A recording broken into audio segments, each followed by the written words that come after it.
조심해야 할 믿음. 지난 시간에는 뭐였죠? 승리하는 교회 되기 위해서는 분명한 고백 위에 확실한 우리 믿음을 세워야 승리하는 교회가 될 수 있다. 그래서 위험에 빠지지 않는다라고 말씀했습니다. 오늘은 이제 우리가 조심해야 될 믿음. 신앙생활 하다 보면 우리가 반드시 조심해야 될 믿음이 있거든요. 나 딴에는 잘 믿는 것 같고 바르게 신앙생활 하는 것 같지만 그것이 잘못된 믿음일 수 있다. 그래서 오늘 본문 히브리서 기자는 믿음이 없으면 하나님을 기쁘시게 한다 못한다? 못한다라고 말씀하고 있다는 거죠. 그만큼 믿음이 중요하다 하는 것입니다. 그리고 믿음은 우리 하나님의 존재를 아는 것은 물론이거니와 또 하나님은 심은 대로 거두신다고 하는 그러한 분임을 확신하는 거예요.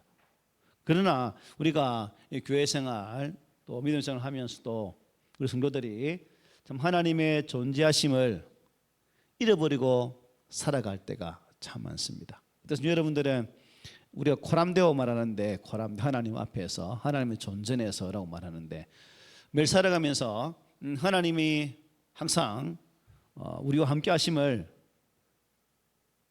믿고 확신하고 계시죠? 잃어버리지는 않죠? 잃어버리면 안 됩니다. 그래서 하나님이 믿는 자들과 함께 하심에도 우리는 환경이나 또 상황이나 여러 가지 주변 여건들이 힘들고 어려울 때 위기에 처하게 되면 어떻게 해요? 나는 홀로인가 보다. 나는 나 하나밖에 없는 것 같아. 라는 그러한 상황 속에서 하나님의 존재를 인식하지 못하고 또 믿음의 확신 없이 흔들릴 때가 우리가 참 많습니다. 이게 바로 하나님의 존재를 인정하지 못한다는 것은 그게 뭐예요? 바로 불신이죠. 불신앙의 모습입니다. 또한 우리가 충성하고 열심히 봉사 헌신하면서도 우리가 하나님이 상 주시는 분임을 다 믿어요. 그런데 문제는 그 상은 이 땅에서의 상일까요? 하나님의 존재에서 받는 상일까요? 이 땅이 그 아니죠. 근데 우리는 항상 눈앞에 보여지는 내 눈앞에 만져져야만이 그것을 복인 줄 알고 내 눈앞에서 이루어지지 않는 그러한 것이 있으면 또 실망할 때가 많아요.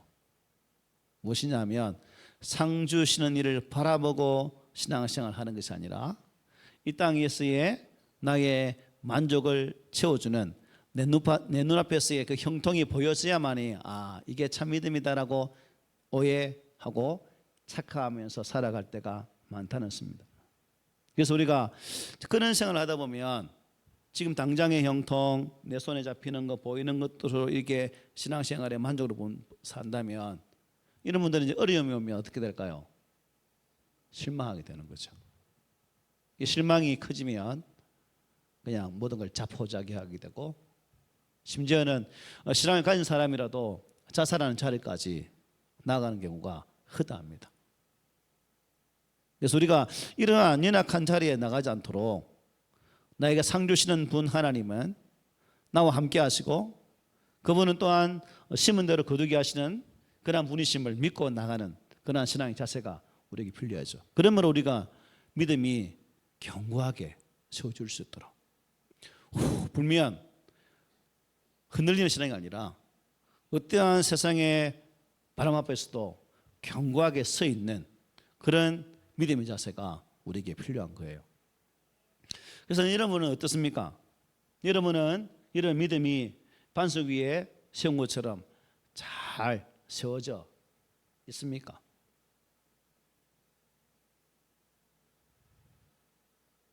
아니면 그 피사의 사답처럼 꼭 넘어갈 듯이 옆으로 갸우뚱하고 그렇게 아슬아슬하게 낭떠러지에 차가 걸쳐가지고 탁 치면 폭 떨어질 것 같은 그런 혹시 모습으로 서 있지는 않습니까? 믿음이 든든한 사람은 쉽게 넘어지지가 않아요. 그죠? 그런데 성도들의 믿음은 자주 넘어집니다. 아마 지금 설교를 들으면서도 믿음이 세워지는 사람이 있는 반면에 넘어지는 사람도 있을 거예요. 왜냐? 똑같이 들어도 그걸 똑같이 수용하지 않거든. 예를 들어도 어떤 사람은 일이지, 그렇지, 저게 무슨 일일까? 0.1이지. 이렇게 수용하지 못할 때가 있다는 거예요. 그러면 넘어질 수밖에 없는 거죠. 왜 그럴까? 왜 그럴까? 결국 무엇이 없다는 거예요? 믿음이 없다는 거죠. 그래서 바울은 데살로니가 교회에 보내면서 이렇게 말을 합니다. 우리 함께 읽어볼까요? 이러므로 우리가 하나님께 끊임없이 감사함은 너희가 우리에게 들은 바 하나님의 말씀을 받을 때에 사람의 말로 받지 아니하고 하나님의 말씀으로 받음이니 진실로 그라도다. 이 말씀이 또한 너희 믿는 자 가운데서 역사하느니라. 아멘. 설교라는 게 뭐예요? 하나님의 말씀을 목사가 전달하는 게 설교죠, 그죠? 그 설교는 목사가 주인공이 아니라 누구예요? 하나님이죠. 하나님. 만약에 설교를 통해서 우리 목사들이 자주 하는 말이 뭐냐면 오늘 설교하면서 혹시 병살타 안 쳤냐고, 아니면 진루타라도 했냐고, 홈런 쳤냐고, 이런 말을 하거든요. 결국 이게 자신을 드러내는 거죠. 그래서 결국 설교자는 뭐인가? 도구죠. 그냥 내 입을 통해서, 스피커라는 거, 스피커. 목회자는 스피커고 그 스피커를 통해서 나오는 그 말을 결국 스피커, 여러분, 이 스피커가 지금 내 소리 증폭해 주잖아요. 저기 말 못한다고 스피커를 합니까? 아니잖아요, 그죠? 그래서 도구인데 도구는 스피커일 뿐 그 스피커를 통해 흘러 나오는 그 말씀은 하나님 말씀으로 우리는 받아들이는 그러한 자세가 필요한 거예요. 그런데 많은 분들이 목사가 전하는 말을 지는 뒷말 안 합니다. 욕 안 합니다. 지는 이래 되면 이제 왜냐하면 전하는 사람이 내게 주는 말로 생각하는 거거든. 그죠? 그래서 우리는 나는 뭐예요? 스피커입니다. 저를 보고 판단하지 마세요. 그래서 우리가 자꾸 사람의 말로 들리기 때문에 믿음이 온전한 믿음으로 세워지지 못할 때가 많다는 겁니다. 설교 들을 때 하나님의 말씀으로 듣는 습관, 이게 중요한 거죠. 믿는 자에게 일어나는 역사를 보기 위해서도 말씀을 믿는 그러한 자세가 우리에게 필요하다 하겠습니다. 그러면 여러분, 이 믿음에 시험이 오고 병이 드는 이유가 뭘까요? 병이 드는 이유가, 성도들은 자신의 믿음을 점검하고 또 검증받아야 하는데 무조건 보통 보면 하나님 제게 믿음을 주십시오 라고 기도하잖아요. 그래서 우리가 큰 믿음을 구하는 조건보다 어떤 믿음을 구해야 될까요? 바르게 믿는 믿음, 바른 믿음이 더 중요한 거죠. 바른 믿음이 정착되어져야 그것이 큰 믿음으로 변화되는 거죠. 그래서 순서가 바뀌어서 구할 때가 많습니다. 그래서 시작부터 우리는 나의 믿음은 어떤 수준인지 자신을 점검하고 그 수준에 맞는 나의 신앙이 정착되어지고 그것이 근본 바탕이 되어서 하나님 점차 성장할 수 있는 그러한 믿음을 저에게 달라는 그러한 기도가 우리에게 필요한 거예요. 그래서 우리가 바른 믿음을 세워지면 결코 흔들리지 않고 또한 반석 위에 세워진 그 믿음은 결실하는 자리까지 나가게 되어 있다는 사실입니다.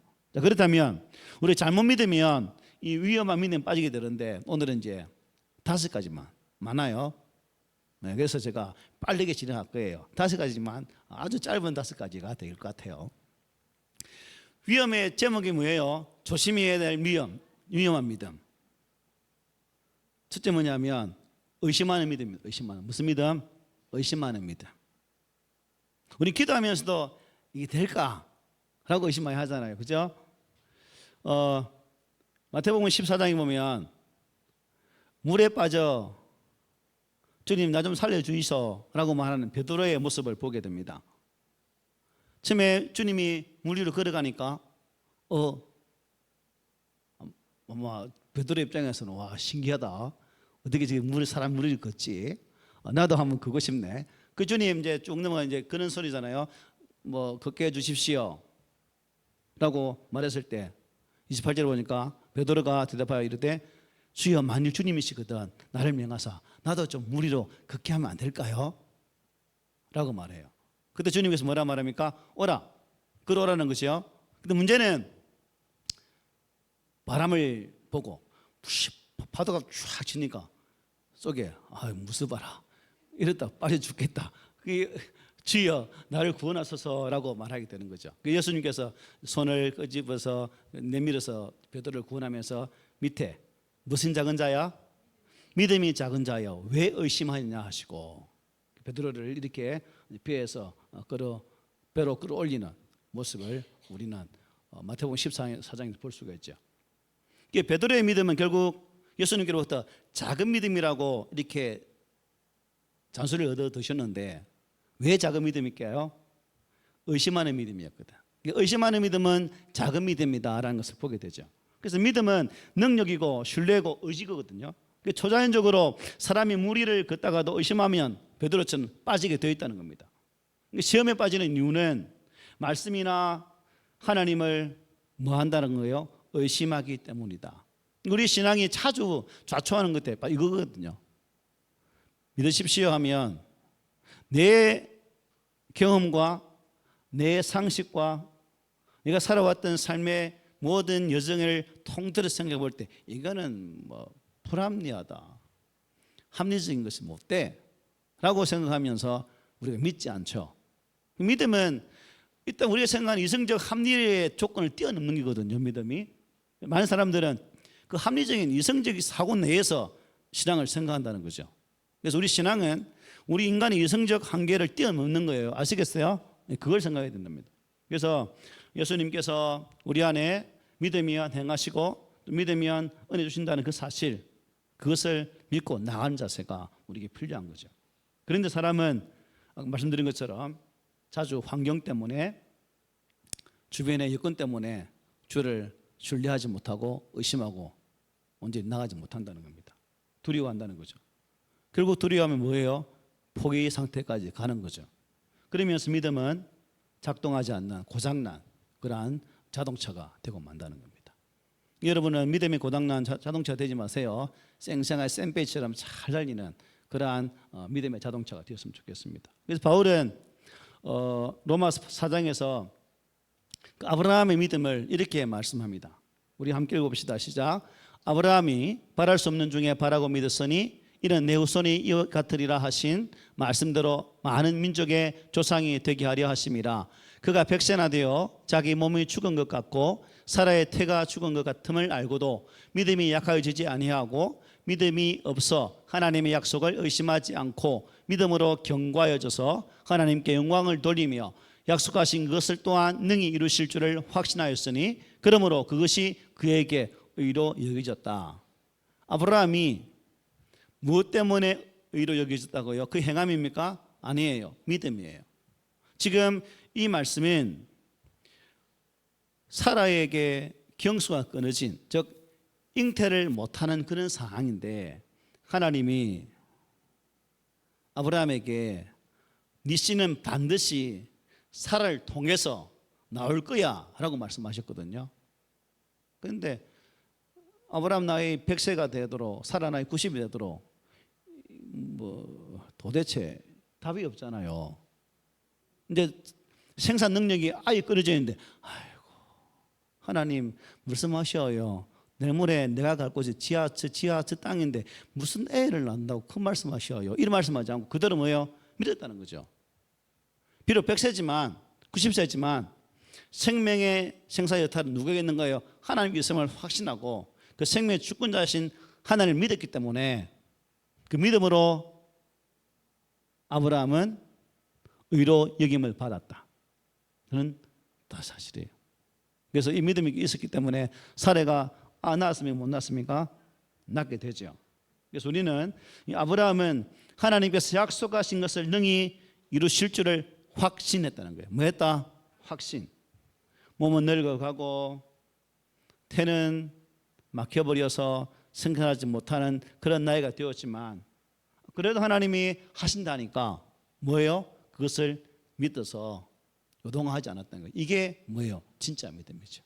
진짜 믿음. 우리 모두가 가짜 믿음이 아니라 진짜 백의 믿음 가진 그런 주인공 되십시오. 아멘. 또 위험한 믿음이 뭐가 있냐면 작은 믿음이에요. 작은 믿음. 첫째는 뭐였죠? 의심하는 믿음이었죠. 두 번째는 작은 믿음입니다.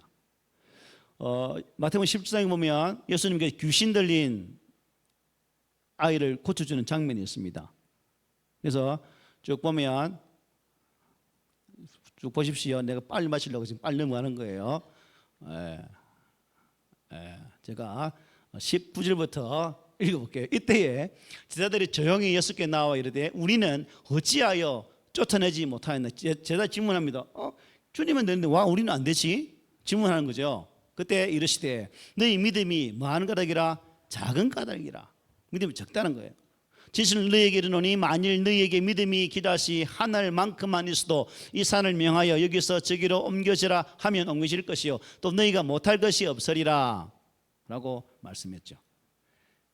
이유와 믿음은 작은 믿음. 귀신 들린 아이를 치유하지 못하고 실패한 이유, 제자들이 물었을 때에 네가 가진 믿음은 작은 믿음이기 때문에 그 일을 행하지 못했다라고 주님은 말씀하셨어요.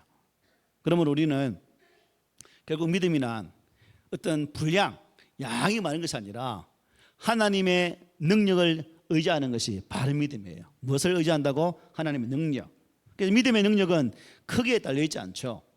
진정한 믿음은 능력 있는 믿음이란 뭐냐면 우리 인간이 상상하는 것 위에 즉 하나님의 일하심을 믿는 것이 바른 믿음이죠. 그래서 우리는 작은 믿음, 인간의 상상에 인간의 능력에 경험치에 의지해서 믿는 그 믿음이 아니라 오직 하나님의 능력만을 의지하는 그 믿음으로 우리가 세워졌으면 참 좋겠습니다. 아까 베드로도 마찬가지잖아요, 그죠? 두려워할 때 푹 빠진 것처럼 믿음이 작은 자들은 자주 환경 때문에 두려워하고 죽게 되었다라고 큰 소리 칩니다. 그리고 실망을 하죠. 그리고 믿음이 작은 자들은 항상 무엇을 먹을까, 무엇을 마실까, 무엇을 입을까 걱정하며 산다는 거예요. 그리고 맡기지를 못하죠. 여러분 인악함도 주의 손에 맡겨집니까? 삶의 자리에 공고할지라도 맡겨집니까? 이 맡기심, 이게 중요한 거예요. 예수님은 믿음이 작은 자는 꾸짖으십니다. 작은 믿음이 뭐예요? 하나님 역사가 나타나야 할 그 영향을 발휘하지 못하도록 막아버리는 거죠. 우리의 작은 믿음이 주의 능력을 제한할 경우가 있다는 거예요. 그래서 우리는 이 작은 믿음을 가져서는 안 됩니다. 아시겠죠? 보면 이방인이라도 큰 믿음을 가지면 예수님 어떻게 했습니까? 백부장이라든가 또 예수님 옷을 만진 여인이라든가 다 칭찬하시잖아요. 옷만 대면 별로 하는 일 없잖아요, 그죠? 아이고 어떻게 하면 낫겠지라는 그 단순한 그 믿음. 이 작은 믿음이 있을 때 하나님은 예수님은 네 믿음이 너를 구원했다라고 말씀하셨어요. 그래서 우리에게도 이 작은 믿음이라도 있는 그 믿음이 우리 삶의 능력이 되는 은혜가 있으면 좋겠습니다. 그리고 이제 의심하는 믿음, 작은 믿음, 또 위험한 믿음 뭐냐면 자만하는 믿음. 뭐한 믿음? 자만. 자, 우리가 자만하면 누굴 또 주인공이 베드로입니다. 이 베드로는 왜 이게 좋은 거 좀 떠올리는데 나쁜 것만 자꾸 떠올려요. 예수님 아이고 나중에 왕 되시면 나는 오른편, 우편, 좌편 좋은 곳에 앉고 많고 막 지금 그러고 있는 중이에요. 지금 막 하고 있는 중에 뭐 네가 크냐 내가 크냐 막 이런 중이에요. 우리가 지금 하고 그랬잖아요. 야 수아야 네가 크나 내가 크나 내가 그만 막 하고 있는 중이에요 지금. 그래서 29절에 보니까 내 아버지께서 나라를 내게 맡기신 같이 나도 너에게 맡겨 너희로 내 나라에서 내 상에서 먹고 마시며 또는 보좌에 앉아 이스라엘 12지파를 다스리게 하려 하노라. 시몬아 보라 사탄이 너희를 밀가부르듯 하려고 요구하였으나 그러나 내가 너를 위하여 내 믿음이 떨어지지 않기를 기도하였노니 너는 돌이킨 후에 내 형제를 굳게 하라. 그가 말하되 주여 내가 주와 함께 오게도 죽는 데에도 가기를 각오하였나이다. 이르시되 베드로야 내가 네게 말하노니 오늘 다 울기 전에 네가 3번 나를 모른다고 부인하리라 하고 우리 주님은 말씀하셨어요. 참 베드로 의심했던 그 베드로 믿지 못했던 베드로 이제 아이고 나는 그런 사람은 아닙니다. 자만한 자까지 나아가는 그 모습을 보게 됩니다. 믿음이 떨어지면 결국 누굴 멀리하게 될까요? 예수님을 멀리할 수밖에 없습니다. 그렇죠, 그죠? 그리고 예수님을 부인하는 자리까지 나아갑니다. 우리가 흔히 베드로를 말할 때 앞에 무슨 칭호를 붙이죠? 수식어? 시몬 말고 시몬 이름이고 수제자 수제자 베드로. 그 수제자가 이름이 아깝죠, 그죠? 그래서 이 교만했던 자만했던 이 믿음이 또 예수님께로부터 한 방 얻어맞습니다. 베드로는 주여 내가 주와 함께 오게도 죽는데도 가기를 각오했어요. 각오는 결국 삶으로 연결되지 못하면 그 각오는 아무 시잘데기 없는 마음의 다짐밖에 안 된다는 거죠. 그래서 주님께서 야 오늘 딱 울기 전에 네가 나를 세 번 부인할 건데 이래도 네가 까불래? 라고 지금 말하는 거거든요. 예수님 원하시는 것은 각오가 아니라 뭐예요? 믿음이에요. 믿음. 각오가 아니라 믿음. 섬기는 믿음, 나라지는 믿음, 시험 중에 있는 자들을 일으키는 믿음을 우리 주님은 우리에게 원하시고 계시다는 것입니다. 결단을 하고 각오를 하는 것은 더 이상 나가지 못한 자만일 수가 있다는 거죠. 예수님 하신 말씀을 잘 기억하는 것이 결국 각오하는 것보다 더 중요해요. 말씀을 기억하는 것이. 믿음이 떨어지면 예수를 부인하는 처참한 모습까지 될 수 있다는 것을 우리 베드로를 통해 잘 보게 됩니다. 그래서 우리는 믿음을 세울지언정 각오에 매몰되지 맙시다. 내 마음 다짐했는데 다짐 쓸데가 없어요. 믿음으로 나가지 못하면. 그리고 세 번째 자만하는 믿음. 네 번째는 또 뭐냐면 믿지 않는 믿음. 내 믿습니다 하는데 안 믿는다는 거죠. 마태복음 13장에 보면 예수님께서 고향 나사렛에서 능력을 행하지 않습니다. 이유인즉슨 저 요셉 아들 목수 아들 예수 아니가? 지금 저 엄마도 여기 있고 저 누나도 여기 있고 저 형도 여기 있고 저 동생도 여기 있는데 예수가 뭐라고? 아무것도 아니지. 지가 목수가 뭔데? 지금 그렇게 말하고 있는 부분이거든요. 뭐 능력 준다고 에이 지아비도 목수인데 무슨 목수가 무슨 일을 해? 지금 그렇게 말하고 있는 중에 제가 이제 각색해서 말하고 있는 거예요. 여러분 빨리 들으라고. 그 너희들은 우리와 함께 있는데 아이고 지가 뭐라고. 그래서 이제 마지막 뒤에 보면 58절에 보면 시작. 그들이 믿지 않음으로 말미암아 거기서 많은 능력을 행하지 아니하시니라. 이 동네 사람들이 고향 사람들이 예수님 그냥 집안 목수 아들 누구 형 누구 동생을 보지 말고 그냥 주 예수를 봤다면 그 예수 그대로 인정하고 믿었다면 그 나사렛에서도 참 놀라운 기적을 행하시는 은혜가 임했겠는데 그 사람 믿지 않으니까 안 믿으니까 능력을 행하지 아니하셨다라고 분명히 말씀해 주고 있습니다. 예수님께서 유일하게 당신의 능력을 행하지 아니한 곳이 당신의 고향이에요. 당신의 배척이기 때문에. 그래서 선지자는 고향에서 대접을 못 받는다는 말이 있는데 우리 예수님이 바로 그런 상황인 것 같습니다. 때문에 예수님은 나사렛에서 능력을 행하시고 했지만 그들이 믿음 없고 그들의 배척함을 통해서 믿지 않는 그 믿음 때문에 아무 능력도 행하시지 아니했다는 것입니다. 그러면 우리는 잘 믿어야 돼요. 잘 믿어야 돼요. 하여간 나는 모태신앙인데요. 그래서 나 미션 스쿨 나왔는데요. 그래서 우리 누나도 미션 스쿨 나왔어요. 그런데 예수 잘 안 믿죠? 잘 안 믿어요. 그래서 내가 한 말이 고등학교, 중학교 미션 나왔으면 미션이신 예수를 믿어야 알거든 하도 아직까지 감이 안 와요. 감이. 그래서 우리는 이것을 자랑하기보다 진정으로 참 예수 그리스도를 진짜 믿으려고 하는 그런 우리 배경이나 우리 주변의 울타리를 자랑하는 것이 아니라 정말 내 중심에 있는 주 예수 그리스도를 믿는 그 믿음으로 우리 하나님께서 우리의 삶의 자리에 능력을 행하시는 그 은혜가 우리 가운데 있기를 소망해 봅니다. 끝으로 첫째는 기억나는 거 물어봐야 되겠다. 기억하시는 첫째 뭐였죠? 의심. 두 번째, 세 번째, 네 번째, 다섯 번째, 마지막 뭘까요? 하나님께 영광 돌리지 않는 믿음. 이게 위험한 믿음이에요. 그래서 교회 속에 이러한 의심하고 잡고 뭐 이런 믿음이 있으면 교회가 힘든 거죠. 그래서 누가복음에 보면 17장에 나병 환자가 몇 명이었죠? 100명이었나? 10명이었죠.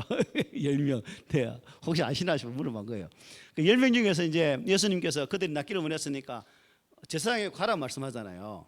왜요? 나병에 나았다 판정은 누가 하는 거예요? 제사장이 하는 거예요. 그래서 10명이 뚫레 제사장 앞으로 가는데 가는 도중에 어떻게 해요?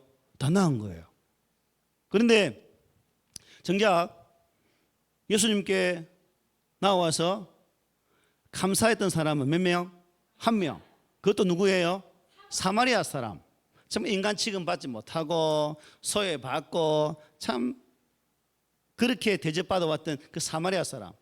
그런데 나머지 9명은 팅가팅가 지기결로 가쁘고 나머지 한 명, 이 사람만 예수께 나와서 감사를 한 거예요. 예수의 발 아래 엎드려 감사하니 그는 사마리아 사람이라. 예수께서 대답하여 이르시되 10사람이 다 깨끗함을 받지 아니하였느냐? 그 9은 어디에 있느냐? 이 이방인 외에는 하나님께 영광을 돌리려 돌아온 자가 없느냐 하시고 그에게 이르시되 일어나 가라 내 믿음이 시작 너를 구원하였느니라 하시더라. 아멘. 내 믿음이 너를 구원했다. 즉 하나님께 영광 돌리는 그 믿음이 이 사마리아 사람의 문둥병을 낫게 하셨다는 거죠. 그래서 우리가 신앙생활을 하면서 내 삶의 자리에 감사의 조건이 있잖아요. 하나님이 이 모양 저 모양으로 내 삶의 자리를 채워가실 때 우리 보통 세상 사람들은 잘하면 누구 탓, 내 탓, 못하면 조상 탓. 아이고 내가 그거 한다고 얼마나 고생한 줄 알아. 아이고 말로 마라. 우리 보통 이런 말 하거든. 야 그거 한다고 내가 생떡 쌌다 완전히 얼마나 힘들었는지 하나 이렇게 말하잖아요. 근데 우리의 제대로는 우리 믿는 사람 어떻게 고백해야 돼요? 나도 고생했지만 우리 하나님께서 그때마다 그 길 속에 은혜 주셔서 이렇게 된 거지. 하나님 감사합니다. 이 고백 이게 있어야 되는 거죠. 끝으로 뭐 자랑 같지만 우리 성찬이 얘기 한번 하고 마칠게요. 내가 그때 감동을 한번 얘기해 볼게요. 2학년 때 한수원 합격하고 면접에서 떨어졌어요. 그 우리 여 장로님께서 한수원 사장하고 친구라 해가지고 성찬은 이제 걱정 많이 됐다 이랬거든요. 그래서 걱정 그날부터 2학년 이야기부터 공부 한 개도 안 했어요. 그냥 하나도 안 했어요. 근데 발표 나오니까 떨어진 거예요. 3학년 1학기까지 애가 아무것도 안 하려고 하더라고요. 아무것도. 그래서 이제 주변의 애들은 지방에 4명인데 1명 취업 가고 2명 취업 가고 4명에서 혼자 쓰는 남는 거죠. 그래서 하는 말이 아빠 이런 데 말고 그냥 중소기업 시험 쳐도 돼요. 우리 우자교회는 좀 이러한 층에서 그래야 그냥 시험만 쳐라 되는 데 가면 되지. 그때부터 한전자회사라는 자회사 다 시험 쳤습니다. 남부발전, 동남발전, 중릉발전, 뭐 발전 다 쳤거든요. 박기순의 아들 했어요. 그것도 시험 쳤거든요. 다 떨어졌어요. 싹 떨어졌어요. 그때 3학년 1학기 8월 달까지지. 근데 김지영 쌤이 한 말이 뭐냐면 성찬아 실망하지 마. 하나님께서 이보다 더 좋은 거 주시려고 또 이렇게 막을 수도 있다. 이 말을 해준 거야. 지영이가. 그리고 일단 9월 달에 이제 마지막 한전 본사에 이제 시험 볼 수 있는 기회가 열린 거예요. 짜라짜짜. 그래서 9월 때 시험 봤는데 1차, 2차, 3차, 4차 마지막 다 통과해서 집에 컴퓨터 오픈하는 순간 합격이 됐길래 둘이서요 보듬고 울었거든요. 진짜 울었거든요. 그 둘이 성찬의 고백이 아빠 하나님 너무 감사하다고. 이 감사. 그 지가 잘나서 된 거 뿐이 알거든. 지는 다 뚫렸잖아요. 그래서 저도 그걸 보면서 좀 하나님께 감사하는 믿음이 참 중요한 것이구나. 우리 아들 자랑이 아니라 그때 했던 이야기를 일환으로서 한번 들려주는 거예요. 그래서 우리도 내 삶의 자리에 하나님, 내가 뭐 듣기로는 이상한 소리 들은 게 있어갖고 우리가 뭐 신앙의 뿌리가 어떨지라도 모든 순간은 뭐다? 하나님 의뢰하는 거죠. 이렇게 풀리고 저렇게 풀리는 것은 조상이 좋아서, 또한 조상이 묻힌 무덤 터가 좋아서, 예수 안 믿는 그렇게 말할 수 있죠, 그죠? 그 다음에 또 아이고 우리 사는 집터가 너무 좋아하고, 그게 당신이 기가 차서 우리 길려 망고 도루묵이다. 그게 아니라 뭐다? 전적인 하나님의 뭐다? 은혜라는 거죠. 이게 하나님 영광 돌리는 삶입니다. 그래서 우리 삶의 자리에 하나님 길을 열어가실 때 이러한 믿음의 고백으로 우리가 살았으면 참 좋겠습니다. 하나님께 영광 돌리는 감사, 이것이 우리 성도들의 고백이 되기를 원합니다. 앞으로 내 귀에 집터 얘기 나오고 뭐 터 얘기 나오면 쌍꺼풀을 막 확 터져갖고, 그래서 우리가 바른 믿음으로 잘 세워져서 터가 아니다, 뭐라? 예수 때문이다. 아시겠죠? 이러한 믿음이 우리 가운데 있기를 소망합니다.